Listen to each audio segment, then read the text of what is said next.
Selamat datang di Aura Berbagi.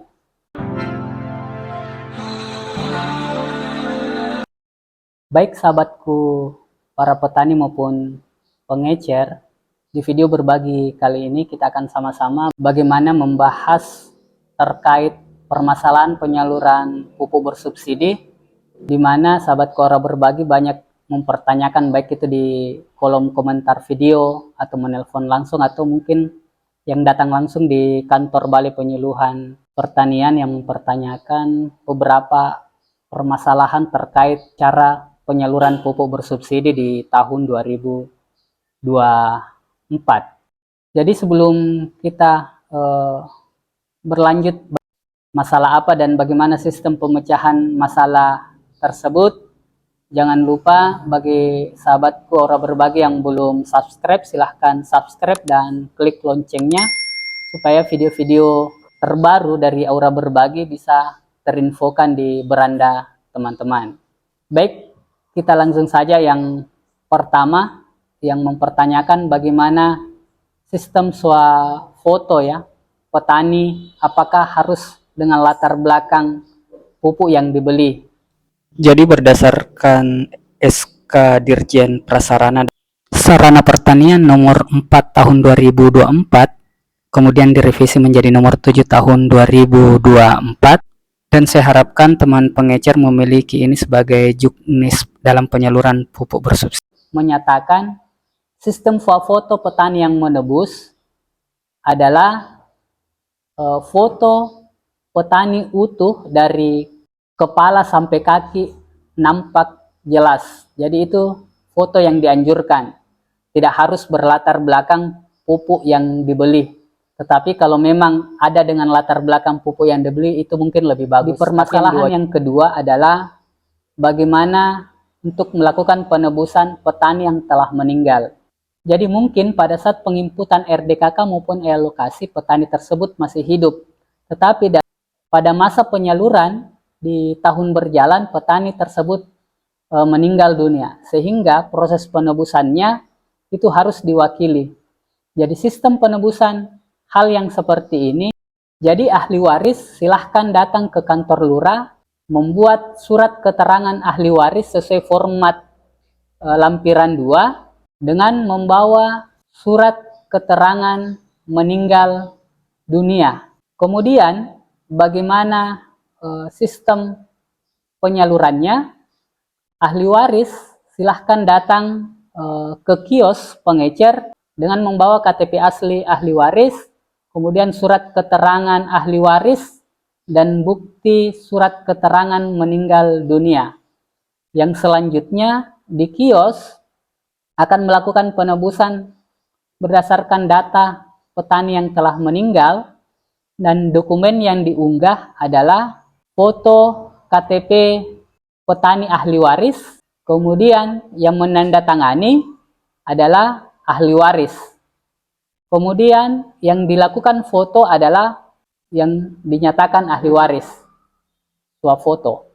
Kemudian dokumen lain yang diunggah adalah surat ahli waris, surat kuasa ahli waris. Jadi demikian sistem penebusan di tingkat selanjutnya. Permasalahan yang berikutnya adalah bagi petani yang diwakili. Di aturan terbaru ini juga sudah dinyatakan ada dua sistem petani yang diwakili. Bisa diwakili secara berkelompok dan bisa dilakukan oleh keluarga petani. Untuk sistem penebusan secara berkelompok mungkin sudah pernah saya jelaskan di video short, silahkan teman-teman lihat saja, di situ jelas bagaimana sistem penyaluran secara berkelompok dan syarat apa yang dipenuhi, silahkan dilihat. Untuk penyaluran diwakili oleh keluarga, syaratnya adalah apabila petani tersebut mungkin berusia lanjut ataukah kesehatan terganggu. Sistem penebusannya bagaimana? Yang pertama, petani yang mewakili wajib membawa foto KTP asli petani yang diwakili. Yang kedua, petani yang mewakili membawa KTP asli. Dan KK sebagai bukti bahwa betul petani yang diwakili ini adalah keluarga dari petani yang diwakili. Kemudian, sistem penyaluran yang dilakukan oleh kios, sistem penebusannya silahkan lakukan scan langsung KTP petani yang terdaftar di alokasi atau yang diwakili, silahkan di-scan. Kemudian yang menandatangani di aplikasi Ipubers adalah petani yang mewakili. Kemudian yang dilakukan foto adalah petani yang mewakili. Kemudian dokumen lain yang diunggah adalah KTP dan KK petani yang mewakili. Jadi itu beberapa syarat untuk unggahan dokumen. Nah, khusus diwakili oleh keluarga ini tidak harus membuat surat kuasa, berbeda dengan yang diwakili secara kelompok harus mencantumkan surat kuasa. Jadi itu perbedaannya. Nah, kemudian permasalahan selanjutnya adalah migrasi dari kartu tani ke sistem penebusan KTP. Di sini saya perjelas, sahabatku para pengecer maupun petani. Jadi dalam sistem penebusan kartu tani ini, yang harus diketahui dulu oleh pengecer adalah ketika data petani terdapat di alokasi dan dilakukan pengecekan di aplikasi Ipubers, data petani tersebut tidak ada atau tidak muncul, itu berarti petani tersebut dinyatakan kartu taninya aktif dan petani tersebut wajib melakukan penebusan pupuk bersubsidi menggunakan kartu tani. Kemudian berbeda halnya dengan petani yang memiliki kartu tani ketika datang di kios dan dilakukan pengecekan pada aplikasi Ipubers, data petani tersebut muncul, maka sistem penyaluran pupuk petani tersebut dilayani secara KTP dan tanpa menggunakan surat migrasi.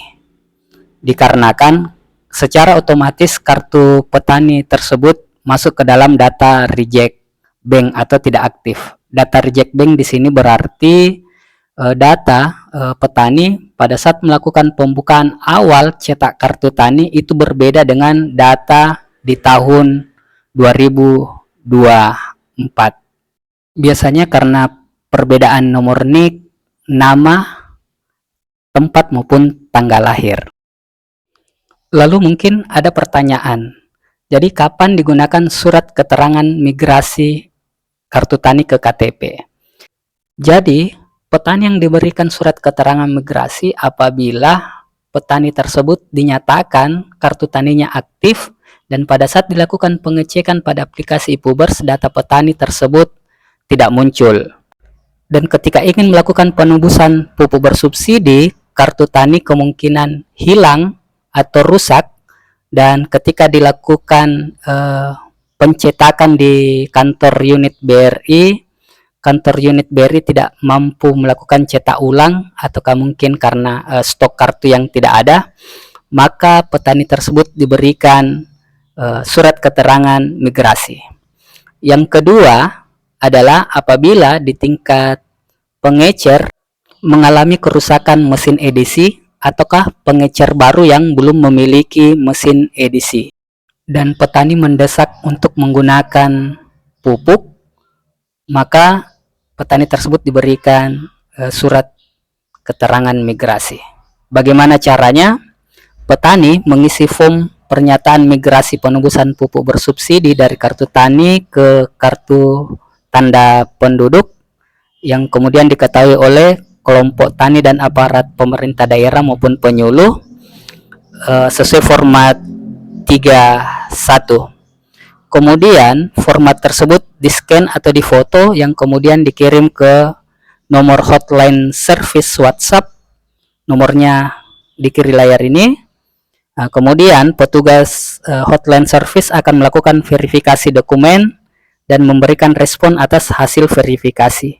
Jadi ketika dinyatakan lulus verifikasi, maka akses petani tersebut akan terbuka untuk penebusan pupuk bersubsidi dan secara otomatis data petani akan muncul pada aplikasi iPubers. Jadi baik, demikian video berbagi kali ini, beberapa permasalahan ketika sahabatku Aura Berbagi khususnya petani maupun pengecer mengalami masalah. Silahkan tuliskan di kolom komentar, kita akan bersama-sama membahas, dan sampai jumpa di video berikutnya. Selalu jaga kesehatan, dan bagi yang menjalankan ibadah puasa, saya ucapkan selamat menjalankan ibadah puasa. Semoga amalan ibadah puasa bernilai ibadah dan diberikan ganjaran yang lebih baik. Sampai jumpa di video berikutnya. Wassalam.